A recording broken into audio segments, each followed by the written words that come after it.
Spiritual Ministration, Chapter 9, Dhyana, Part 2. Obstructions to Dhyana. Sleep. During Dhyana, the mind impelled by the vasanas tends to drift into reverie. When this is prevented and the mind rendered thoughtless, the sadhaka involuntarily drifts into sleep. The only way to prevent this is for the sadhaka to strive and retain awareness during dhyana. If, however, the impulse to sleep is overpowering, it is best to let nature take its course and go to sleep, and to sleep on until the mind and the system attain satiety. Once such satiety is achieved, the urge to sleep will not obstruct dhyana, at least for some time. Bliss of Manolaya. When thought is extinguished, the sadhaka experiences a state of manolaya, or subsidence of the mind. This state of laya brings peace of mind, and as a result of which the sadhaka experiences a feeling of joy or bliss. Many sadhakas mistakenly assume that they have attained the goal when they experience manolaya and are content to abide in this state. However, the goal of dhyana is not merely to attain manolaya, but to attain manonasha, i.e. total destruction of the mind. And the sadhaka must press on with his dhyana until this is achieved. Shunya, or void. Another common cause for doubt and anxiety occurs when thoughts have been extinguished and the sadhaka comes up against an impenetrable wall of blackness, which is referred to in the scriptures as shunya, or void. In almost all books dealing with nirgopasana, we find the disciple questioning his guru on this phenomenon of there being nothing left when thought is extinguished, resulting in the experience of shunya, or void. The disciple is consequently perplexed and does not know how to proceed further in his sadhana. In order to resolve this doubt, the guru explains to the disciple that the void is not self-manifest, that there has to be someone who perceives the void. He who is the witness of this void is the Atman only, and hence the disciple is advised by the guru to seek him who is the witness of the void.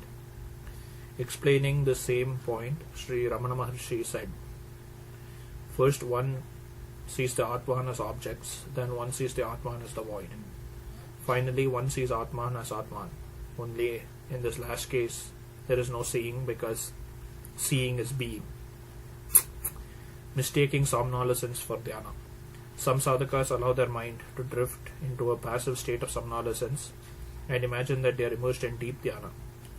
This is just another example of the delusive tricks of the mind that the mind plays when it is subject to the discipline of dhyana. In this context, it needs to be emphasized that dhyana is anything but somnolence. On the contrary, dhyana involves an intense activity of the entire mind to keep it steadily poised and concentrated on chit. The mind during dhyana can be likened to a spinning top, which, though apparently stationary, is revolving at top speed. The influence of the three gunas. A sadhaka who practices dhyana regularly will notice that at times the mind is peaceful and calm and dhyana is easy, and at other times he will find dhyana obstructed by excessive thoughts or just plain lassitude. This is because the mind is subject to continuous influence of the three gunas, viz. Sattva, Rajas and Tamas. At any one time, one or the other of these three gunas holds sway over the mind, and the moods and mental condition of the sadhaka are determined accordingly. Thus, when sattva guna prevails, dispassion, peace, calmness of mind, etc. manifest. When rajas prevails, strong desires such as lust, anger, greed, fear, driving ambition, etc. manifest. When tamas prevails, laziness, confusion, dullness of mind, etc. prevail. When from the foregoing description of the three gunas, it is obvious that a sadhaka should try and cultivate the sattva guna, as this guna is the most beneficial for this sadhana. To do this, he must overcome tamas by cultivating rajas, and then he must subdue rajas by cultivating sattva. And when sattva prevails, he must take advantage of the favorable condition that it brings by increasing the intensity of his sadhana. As the sadhaka makes progress in dhyana, he will find the prevalence of the sattva guna will increase, and correspondingly the prevalence of the rajo and tamo gunas will decrease. Helpful as this may be, the sadhaka nevertheless needs to remember that he cannot be wholly free from the influence of the three gunas till such a time as he has not attained the goal of Atmagyan. By acquiring this understanding of the influence and function of the three gunas, a sadhaka will be able to understand the sudden and apparently inexplicable fluctuations of his mental state, and he will not thereafter be puzzled or depressed by the contrary modes of mind produced by rajas and tamas. The baneful influence of tamoguna. In the Yoga Sutras of Patanjali, it is stated that sickness, mental laziness, doubt, lack of enthusiasm, sloth, craving of sense pleasures, false perception, despair caused by failure to concentrate, and unsteadiness in concentration. These distractions are obstacles to knowledge. These distractions are accompanied by grief, despondency, trembling of the body, and irregular breathing. Chapter 1, Sutras 30 and 31. From the instructions given here, almost all the distractions listed by Patanjali come under the category of tamas. The sloth or mental lassitude induced by tamas is indeed the greatest enemy of the sadhaka. When a sadhaka first embarks upon the spiritual life, he does so with great faith and enthusiasm. During the first few months under the impetus of this initial inspiration, the sadhaka makes good progress. He finds sadhana easy and pleasurable and is filled with peace and joy. However, it is very necessary for him to know right from the start that this inspired mood will not last long. As the other gunas come into play, he is likely to relapse to his former state.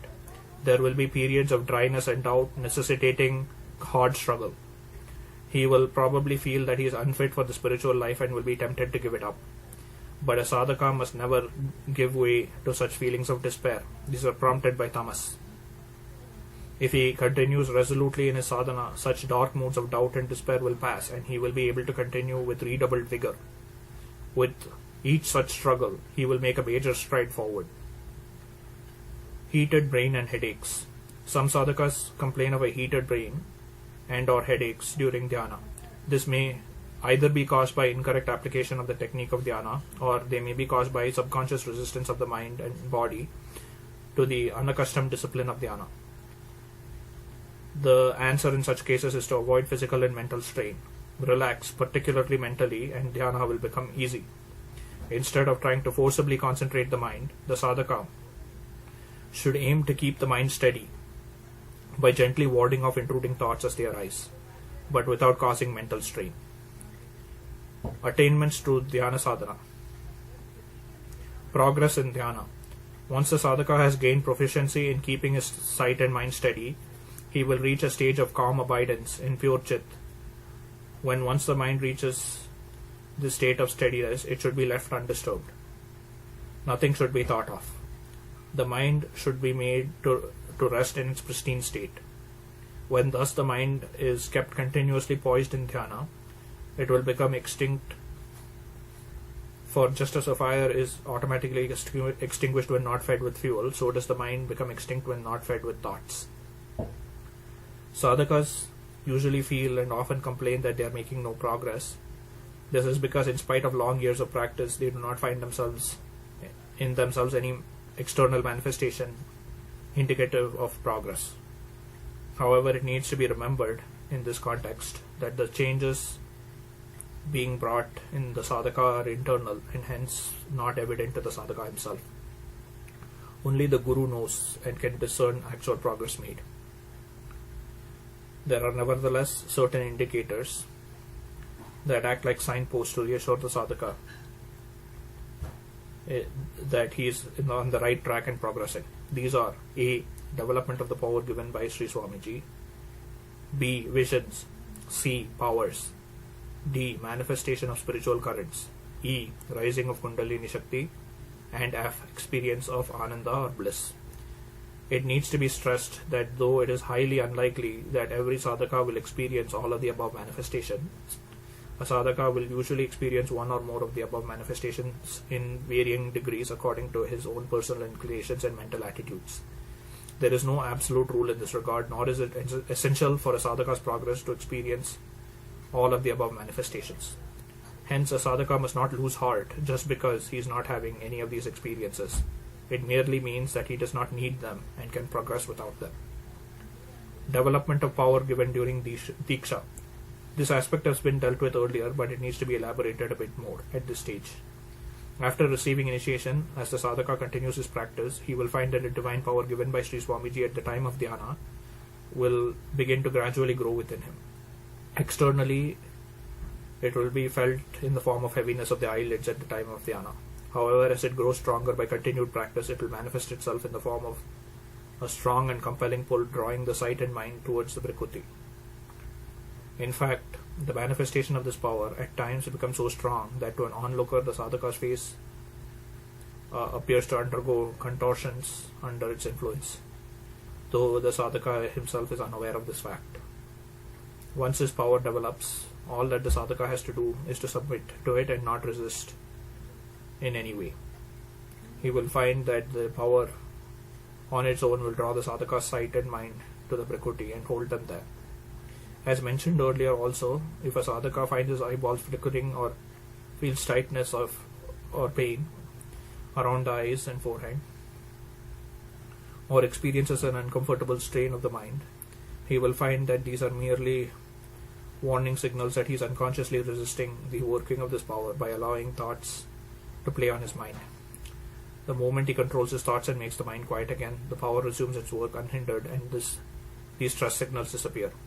As this power increases with practice, the sadhaka will find it progressively easier to concentrate his sight and mind, and he will be able to sit for dhyana for longer hours. Visions. Visions are the most misunderstood aspect of dhyana. Sadhakas talk to older devotees, hear them speak of varied visions, and thereby conclude that visions are the sole indicator of progress. In fact, many sadhakas treat visions as the be-all and end-all of dhyana. These wrong notions need to be dispelled. Regarding visions, Sri Swamiji has repeatedly stressed that visions are not an essential feature of dhyana, and the fact that a sadhaka sees no visions should be no cause for despondency. Undoubtedly, during the earlier stages of dhyana, the seeing of visions is a great source of encouragement and gives a tremendous boost to a sadhaka's endeavor, enthusiasm and progress. However, during the more advanced stages, a sadhaka has to transcend these visions in order to make further progress, and at this stage, the habitual desire for seeing visions acts as a brake and an obstacle, as the sadhaka is merely satisfied if he sees a vision and has no will or inclination to transcend them and proceed further. Hence, Sri Swamiji vouchsafes visions only to those whom he feels require such aids for further progress in dhyana. This again is determined by the personal proclivities of the sadhaka, such as whether he is attracted by the personal or impersonal aspect of God, whether he yearns for visions, etc. If Sri Swamiji finds that a sadhaka can carry on dhyana without the need of visions, then such a sadhaka may not get any visions at all. Be that as it may, it is important to remember that visions, if they have to come, will come of their own time and of their own accord. This point is being stressed because many sadhakas fall into the error of trying to will visions. This is wrong, because such attempts at trying to force visions by willing them only disturbs the natural tenor of the dhyana and often obstructs a vision that might have come.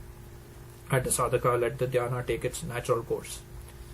When in spite of such yearning and intense effort no vision yields, and it will not be for the reason stated earlier, the sadhaka feels despondent and frustrated.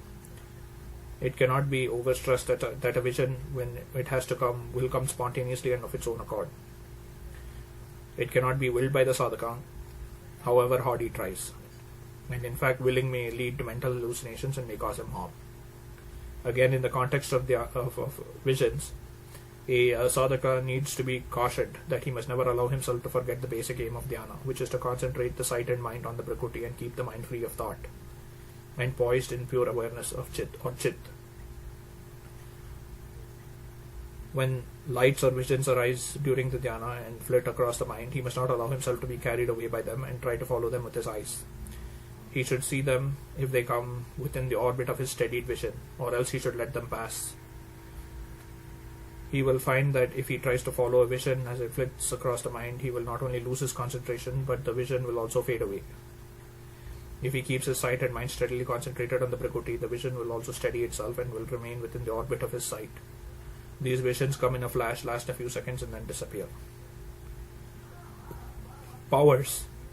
Like visions, powers are another attainment keenly sought after by sadhakas, particularly the uninitiated. In fact, there are many who take to dhyana not because of a desire to attain spiritual benefit and realization, but primarily because of their desire to attain powers.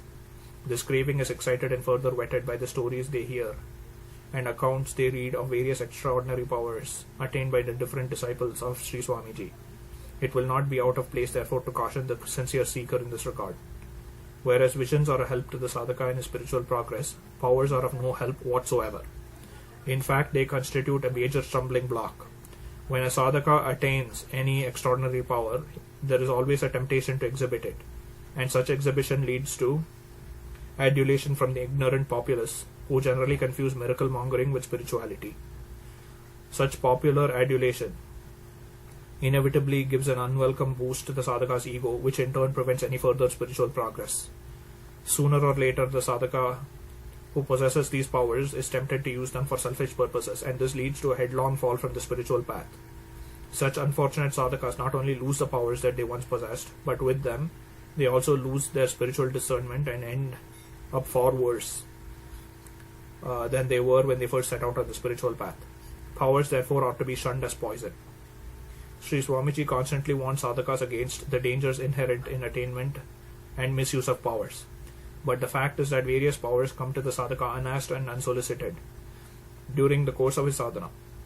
Not necessarily to all, but certainly to many. Should this happen, the sadhaka should on no account exhibit or use these powers. He should instead pray ardently to Sri Swamiji to take these powers away from him.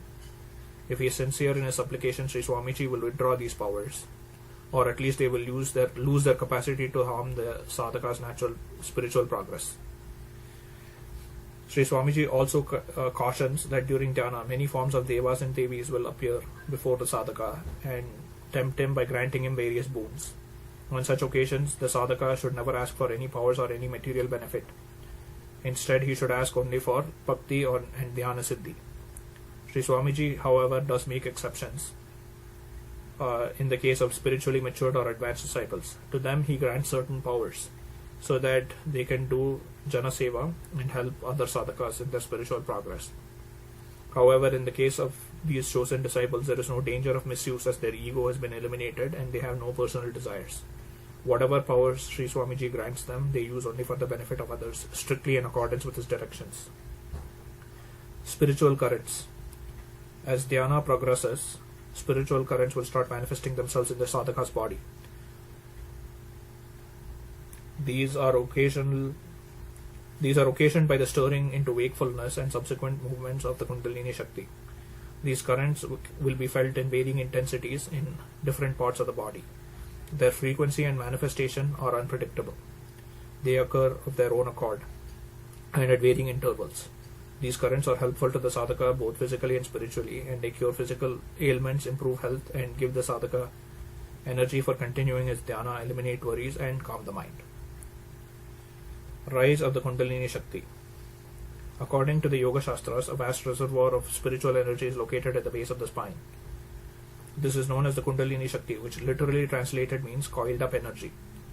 During the course of the sadhaka's spiritual practices, the spiritual energy which is lying coiled up and dormant is stirred up into wakefulness and moves up along a spiritual channel known as the Sushumna Nadi, which corresponds to the location of the spinal column, to the Sahasrara or 1,000-petaled lotus, said to be located at the crown of the head. On this upward journey, the Kundalini Shakti passes through 6 chakras or centers of spiritual consciousness, which are 1. The Mooladhara chakra located at the base of the spine. 2. The Swadhisthana chakra located along the spine approximately opposite the genital organs. 3. The Manipura chakra, which is located on the spine approximately opposite the navel. 4. The Anahat chakra, which is located along the spine approximately in line with the heart. 5. The Vishuddhi chakra, which is located along the spine at the base of the neck in the rear. 6. The Ajna chakra, which is located In the central cavity, where the vertical line connecting the crown of the head to the soft palate joins the horizontal line connecting the two ears. As the Kundalini Shakti travels through these chakras, the sadhaka will have experiences and encounter obstacles peculiar to each chakra. These are given in some detail below.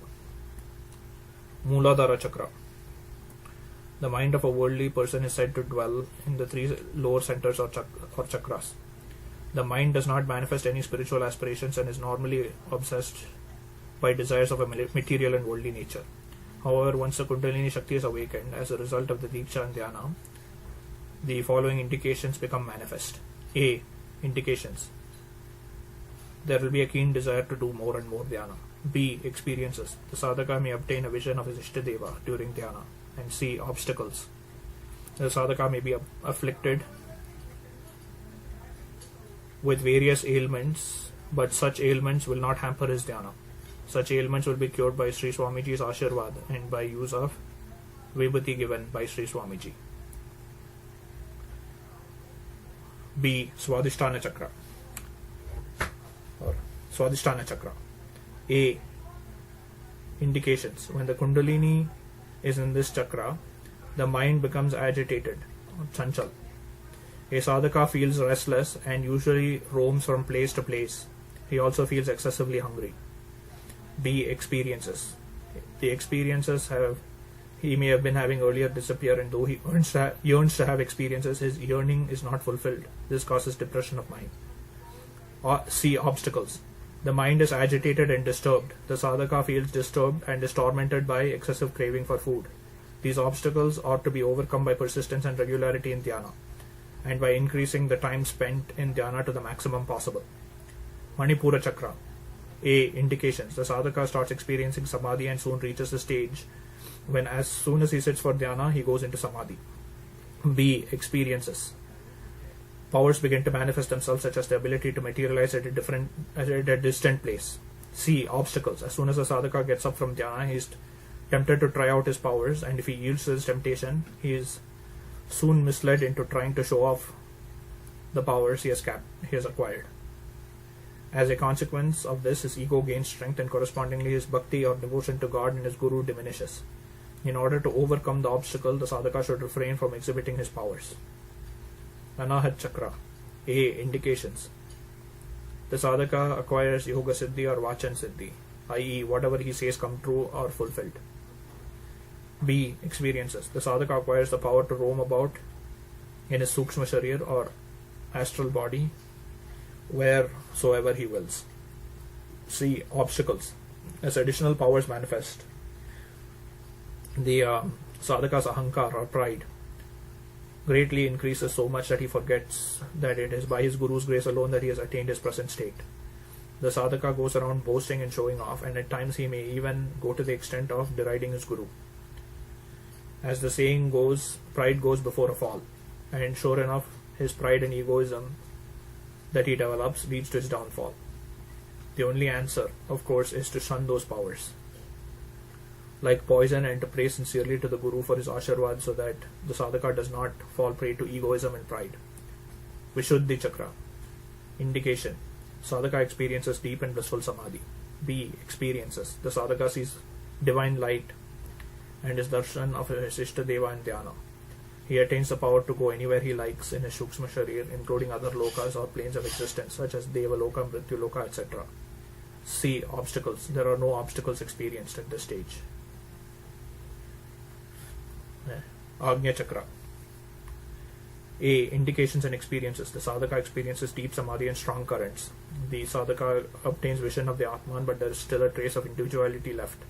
As Sri Ramakrishna puts it, it is like a light and a lantern. One feels that he could touch the light but cannot because of an obstructing pane of glass. B. Obstacles. It is at this stage that a sadhaka will be tested and consequently undergoes his ordeal by fire. Patanjali also cautions the sadhaka thus: when tempted by the invisible beings in high places, let the yogi neither feel adored nor flattered, for he is in danger of being caught once more by ignorance. Chapter 3, Sutra 52. The invisible beings in high places mentioned are the Devis and Devatas who tempt the sadhakas with various heavenly allurements and enjoyments and try to deflect him from his path. The sadhaka succumbs to his temptations when he falls from the path and becomes a yoga brashta. In case of a fall, there is also the danger of mental disease. Hence, this is the stage when the greatest help is required from the Guru. It is only by the Guru's ashirvad or blessings and his raksha, protection, that the sadhaka can hope to steer a safe course through the powerful temptations to which he is subjected. Even in the lives of divine incarnations, we read about this period of testing. For example, Jesus being tempted by Satan in the wilderness, or Buddha being tempted by the devil Mara before he gains the final illumination. The Sahasrara. If the sadhaka successfully resists the various temptations and resolutely sticks to his yogic path, the Kundalini finally rises to the seventh plane, the 1,000-petaled lotus on the crown of the head known as the Sahasrara. When this happens, the sadhaka passes into Nirvikalpa Samadhi and experiences Atma Sakshatkara. Samadhi. The only difference between fully matured dhyana and samadhi is that the state of dhyana is attained by effort and kept up by effort. Samadhi is a state of effortless abidance in the Atman. Samadhi, like everything else in dhyana, cannot be induced by the sadhaka by an act of will. It comes automatically of its own accord when the sadhaka has acquired the prerequisite status of maturity in his dhyana. While doing dhyana, he will effortlessly pass into samadhi. This initial samadhi may last for a half hour or more. Then the vasanas which are still active will pull his mind down from samadhi again. As the sadhaka continues his dhyana in the proper manner, such samadhi will become more and more frequent. Samadhis of three kinds: A. Savikalpa Samadhi, B. Nirvikalpa Samadhi, and C. Sahaja Nirvikalpa Samadhi. Savikalpa Samadhi. In the advanced state of dhyana, the mind turns away from objectivity to subjectivity, and when that happens, Savikalpa Samadhi ensues. During this samadhi, the mind is resolved in its origin, the hridayam or heart, and the sadhaka is sunk into deep peace and bliss, without the least ripple of thought. However, the sadhaka still retains consciousness of his identity, and hence the feeling continues to persist that he, the subject, is doing dhyana and the Atma is the object of his dhyana.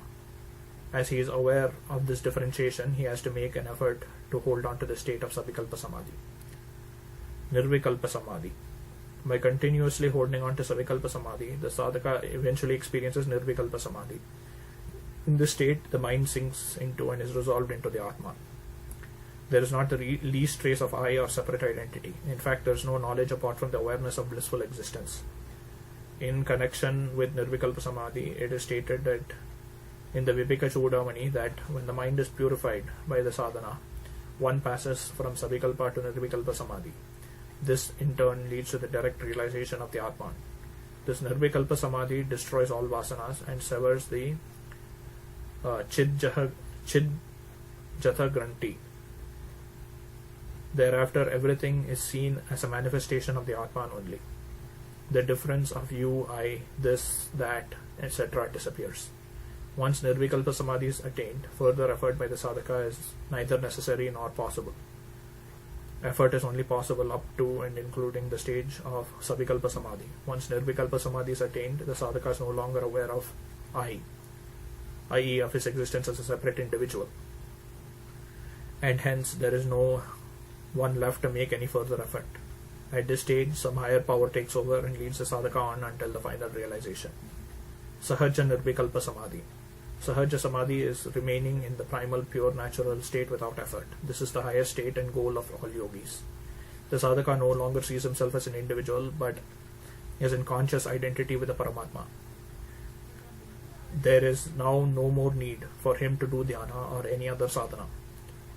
Though he may engage in normal day-to-day activities, he no longer identifies himself with these activities, but treats them as a dreamer treats a dream experience. In fact, in the Sahaja state, the yogi is aware only of the Atma, and it is a continuous experience of oneness. Ekoha dvityo nasti. Tapas. There are many ardent sadhakas who repeatedly request Sri Swamiji to initiate them into tapas. Such sadhakas obviously do not comprehend the true meaning and nature of tapas. The difference between normal dhyana and tapas is that during dhyana the sadhaka is conscious of the body. Tapas implies being immersed in samadhi, during which the sadhaka is not at all conscious of his body and his surroundings. Whereas dhyana is intermittent and interrupted by thoughts, tapas is continuous like the flow of oil. From this it will be apparent that the sadhaka is fit for undertaking. Tapas has reached the samadhi stage and who is capable of holding on to samadhi for long periods. Obviously, therefore, a sadhaka cannot undertake tapas merely by his having a wish to do so. It is only by practice of dhyana over a long period of time and that the mind is purified and prepared for samadhi and tapas. The duration of this preparatory period depends on the spiritual maturity of the individual and the amount of time and effort he devotes to the practice of dhyana. Initially, tapas follows a 6-hour cycle. Beginning from midnight, the sadhaka will be immersed in samadhi for 5 to 5.5 hours. At 5 to 5:30, his eyes will automatically open and he will emerge from the state of samadhi. This will be repeated at 11 to 11:30 and 17 to 17:30 hours, and at 2300 to 23:30 hours. When the sadhaka emerges from samadhi, he should drink some water. He should then take light nourishment, which is restricted to only milk and fruits. In case preferred, lassi or diluted curds may be taken instead of milk. After this light repast, the sadhaka should sleep for about 10 minutes to digest the milk and the fruits he has consumed. Thereafter, he may walk around within the house or ashram compound if he likes. This rest period between samadhi should be restricted to 30 minutes to 1 hour. During the midnight rest period, the sadhaka should have his daily bath. After his bath, he should rest for 1 hour. As the intensity of the tapas increases, the sadhaka will remain immersed in samadhi for longer and longer periods until during the advanced stages, he will be in continuous samadhi for all 24 hours except for the 1 hour break at midnight, where he can take his bath and partake of some light refreshment of milk and fruits. The sadhaka must continue his tapas until by Guru Kripa, he obtains sakshatkara and is instructed by his guru to rise and discontinue his tapas. If the sadhaka leaves off tapas without guru agya or permission, he will face difficulties and will have to come back to his guru in order to complete his sadhana. Sakshatkara. The state of sakshatkara, of course, can never be described because it is beyond mind and speech. However, there are various indications given in the scripture and the descriptions left to us by the great sages who have attained this final state. The great sages say that to remain always as the pure Atman is sakshatkara realization. Elaborating this, sage Vasishtha said in Yoga Vasishtha, just as the mind in a stone remains quiet and modeless, so also like the interior of the stone to remain unmoded and thought-free, but not in slumber nor aware of duality, is to be fixed as the real Atman. Sri Shankaracharya has said, just as in the ignorant mind, unmindful of the identity of the Atman with Brahman, one truly believes oneself to be the body, and so also after knowledge to be free from the illusion of the body being the Atman and becoming unaware of the body undoubtingly and unmistakably, and always to experience the Atman as Satchidananda, identical with Brahman, is called Sakshatkara. Talking about the experience at the time of obtaining Sakshatkara, Sri Ramana Maharshi said, realization is called Vritti Jnana. You can feel yourself one with the one that exists. The whole body becomes a mere power, a force current. Your life becomes a needle drawn to a huge mass of magnet, and as you go deeper, you become a mere center, and not even that. You become mere consciousness. There are no thoughts and cares any longer. They are shattered in the threshold. It is an inundation. You are a mere straw. You are swallowed alive, but it is very delightful for you. Become the very thing that swallows you. This is the union of Jiva with Brahman, the loss of the ego in the real Atman, the destruction of ignorance and the attainment of truth. Sri Swamiji, when questioned about Sakshatkara, has been somewhat reticent about this final and culminating aspect of dhyana. As he explains it, this is something that has to be experienced and cannot be put into words. That apart, even if an attempt is made to convey the nature of his experience by suitable hints and examples, only very advanced sadhakas would be able to understand it. Therefore, Sri Swamiji feels that details about Sakshatkara should be only given to once sadhakas have acquired a deeper understanding of dhyana. These details may perhaps be included in a later edition of this book or in a new book when it's written. For the present, Sri Swamiji has confined his remarks to clarifying the nature of experience at the time of Sakshatkara. According to Sri Swamiji, the experience will depend on the spiritual propensity of individual sadhakas. Thus, those sadhakas who are inclined towards the nirguna bhava, devotion to the attributeless absolute, will obtain Atma Sakshatkara on the successful completion of their dhyana practices. Those who are inclined towards the saguna bhava, devotion to God with attributes, will obtain Sakshatkara of their Ishtadeva instead. In the same context, he has further clarified that there is no essential difference in these two forms of Sakshatkara, for it is the same Atma that manifests either as pure Atma or appears in the form of the Ishtadeva. In conclusion, it needs to be emphasized and stressed that Sakshatkara can never be obtained by a sadhaka merely by personal endeavor. Sakshatkara is essentially the result of the grace of God which comes in the form of the Guru, to bless and bestow realization and mukti on the yogi who has striven hard and ceaselessly on the path of union of God. This must never be forgotten. End of reading.